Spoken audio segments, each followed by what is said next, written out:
The Legacy of Wisdom project gathers and publishes answers to many of humanity's most pressing questions from some of our most experienced and profound leaders.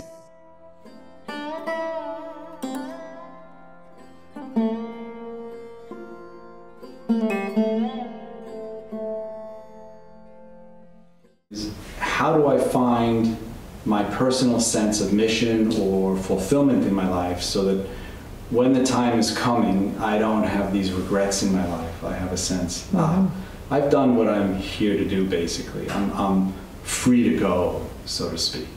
Okay. Well, I want to start out by saying I have a one-liner that I constantly remind myself, which is coming into your 90s, which I am, I'm 91, aging is like enlightenment at gunpoint. It's like now or never. So this is a time in my life where I'm not only reflecting on the past and the present, but also thinking about life after death, beyond life. And what's that look like in relationship to my life now? How do I prepare for that? And so I think that when we think about how we reflect on the beyond, first of all, I don't believe in reincarnation, so I don't have that as some sort of a myth that I feel that my life is going to continue in some other form. I have a different attitude about it, which is, what are the traces I'm going to leave behind? What difference has my life made in other people's lives, particularly in the life of my daughters, my grandchildren, my great-grandchild? How is my life now going to, in any way, be absorbed, be reflected upon, be remembered? So that's my concern. Every time I take on another project, I ask myself, why am I doing this? And does it contribute towards my legacy? Or is it just occupying time? Time, that's all we have now, is time. So choices are made around time and whether or not I'm using my time in relationship to my reflections about what I want to leave back, what I want to give back, not leave back, but give back. Because I feel that as I reflect on my life, I've been so fortunate.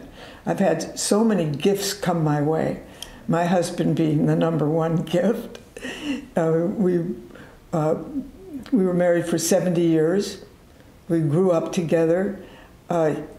He shaped my life in so many ways, philosophically and in terms of the art process, and just his work ethics and his passion for what he was doing.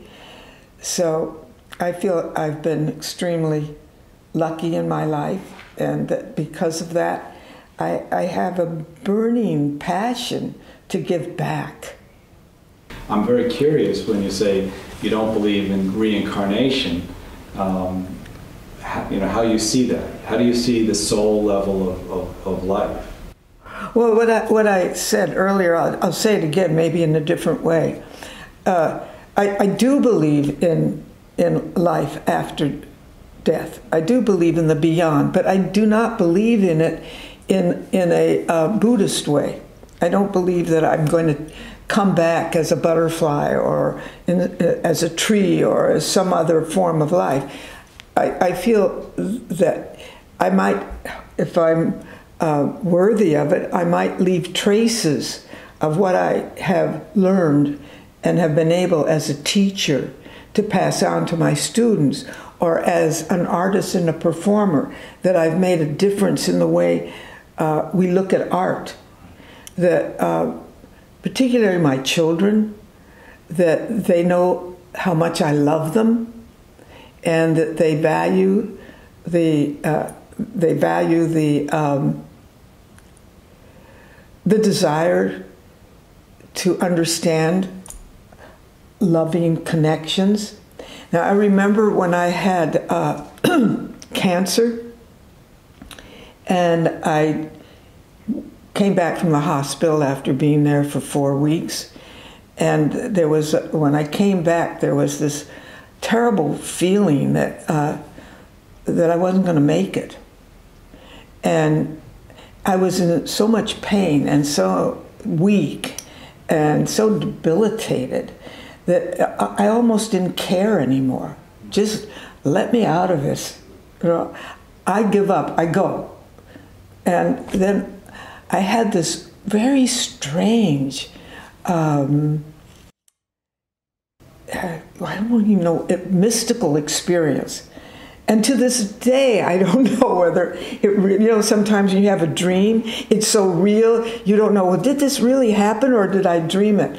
Well, I was lying in bed feeling sorry for myself, and I had this mystical experience that a black bird, we have a lot of blackbirds here, a lot of crows and ravens, but a black raven flew in the window and sat at the foot of my bed.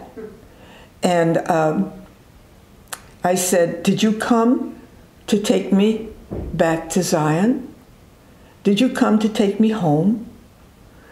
And the bird did a little dance around and said, no, no, maybe, but I don't know. And so he said, why would you want to continue to live? What would you live for? And I thought about that for a while. And I said, oh,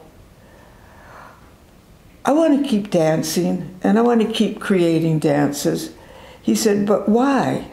What will your dances make any, will that make any difference?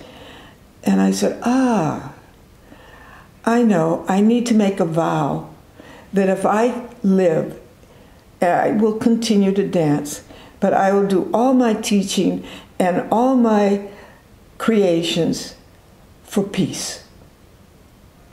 Peace within yourself, peace in relationship to others, peace with the land.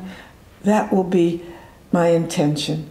He said, kind of strutted around in a circle and said, oh, well, I guess I'm not ready to take you to Zion. I said, well, I guess I'm ready to live.